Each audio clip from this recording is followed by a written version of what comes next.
السلام عليكم ورحمة الله وبركاته. ازيكم يا حبايبي؟ عاملين ايه؟ صلوا على النبي يا جماعة.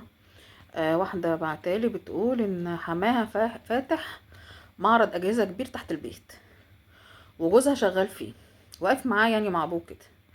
فبتقول في واحدة ست كذا مرة تيجي تسأل على جوزي والشباب اللي واقف في المعرض، ما تقول له يعني وما كانش موجود كده.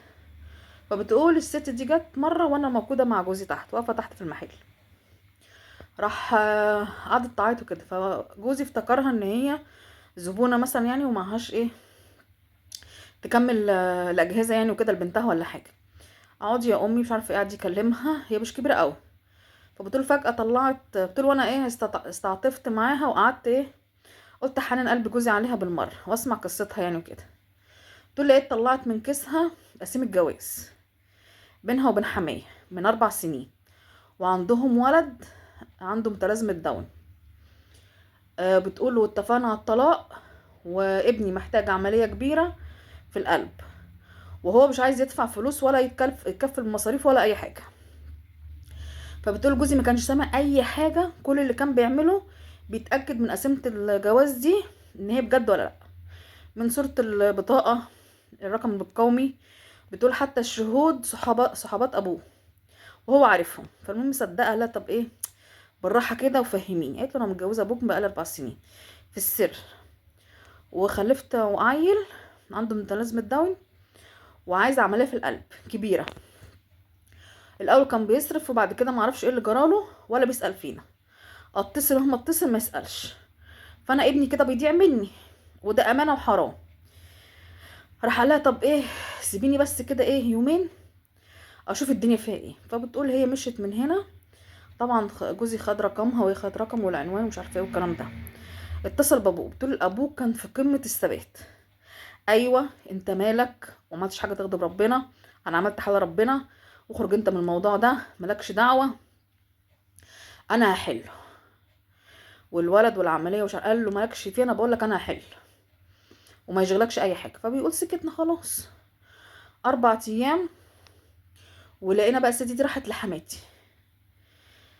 حماتي طبعا انهارت، قعدت تصوت وتزعق. قالت لها حتى اسالي ابنك ومراته، ده عارفين الموضوع ده بقالهم فتره، حرام عليكم ابني بيموت، انا ابني العمليه لو معلاش في القلب هيموت. فطبعا حماتي بتقول انهارت، وراحت متصله بيا انا وجوزي وجابتنا. انتوا ازاي تخبوا عليا، ازاي ما تقولولوش، ازاي.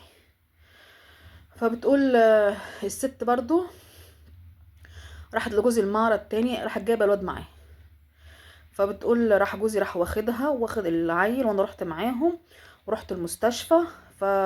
فابنه بيتصل بابوه، فبيقول له انت ما حلتش ليه؟ قال له مش قلت لك مالكش دعوه بالموضوع؟ قال له ما مالكش دعوه بالموضوع ايه، الواد هيموت. قال له انا بقول لك مالكش فيه. قال له لا خلاص انا هتكفل بكل حاجه. راح فعلا خد الواد وامه وراح الدكاتره، حجز له عمليه في مستشفى خاصه وعمل عمليه. بس يعني الواد قعد 4 ايام في العنايه المركزه ومات. فبتقول جوزي كان عمال يبص لنا طبعا عشان احنا ابني ما سمعش كلامه وصرف عليه واتخانق معاه. انت ازاي سايبه، انت ازاي متصرفش عليه، وانت قلت لي هحله وما حلتش لحد ما الواد حالته ساءت والواد مات. فبيقول ما شفناهوش غير ساعه الجنازه بس.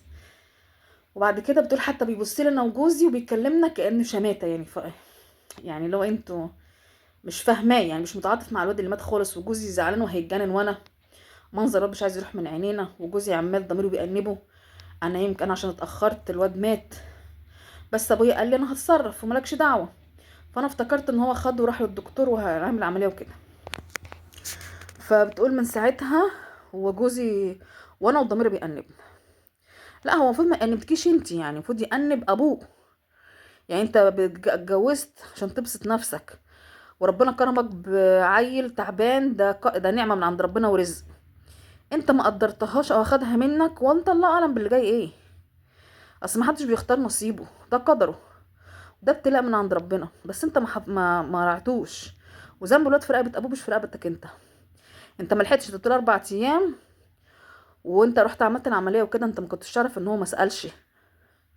انت ابوك اللي حسبه ولا انا مالكش فيه بجد والله. وانتي حماتك هتفضل قلب عليكي شويه وبعد كده خلاص. والواد راح للاحسن من اي حد. وحماكي ده منه لله، وان شاء الله يشوف ايام سودة، عشان تبقى واخده بالك يعني. انما ما حافظي على النعمه اللي كانت معاه واهمل فيها، ربنا هيساله عليها. لكن جوزك لا، جوزك ضميره وجعه يعني عشان متعاطف معاه وحاسس ان هو قصر، بس ده ابن يعني ابوه اللي هيسال عليه، وهو ملحقش 4 ايام. بس يعني الواد كان شكله ايه، تعبان جامد. فربنا رحمه احسن، وخده يعيش عنده احسن من الناس اللي هي مش عارفه اقول لك ايه صراحه، عشان مش عايزه اغلط. حماكي حسب الله ونعم الوكيل فيه بجد والله، عشان ربنا رزقه بنعمه وهو ما حافظش عليها. يعني مش عارفه، وانت حماتك راضيها وخلاص، هي هتسكت يعني شويه، تبقى متضايقه منك انت وابنها وخلاص بعد كده. وانتوا بقى حاولي تراضي بقى ام العيل اللي مات ده، هتبقى يعني مقهوره دلوقتي وقلبها وجعها. فانتوا حاولوا باي طريقه تراضوها وتخففوا عنها. وحماكي ده منه لله، لكن انت ما مالكيش ذنب ولا انت وجوزك، بس هو جوزك صعبان عليه عشان الموقف بس اتحط فيه.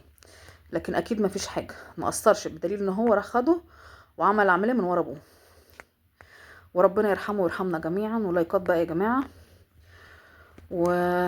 ولايك وشير وكده. ويلا سلام عليكم. وارحموا من في الارض يرحمكم من في السماء.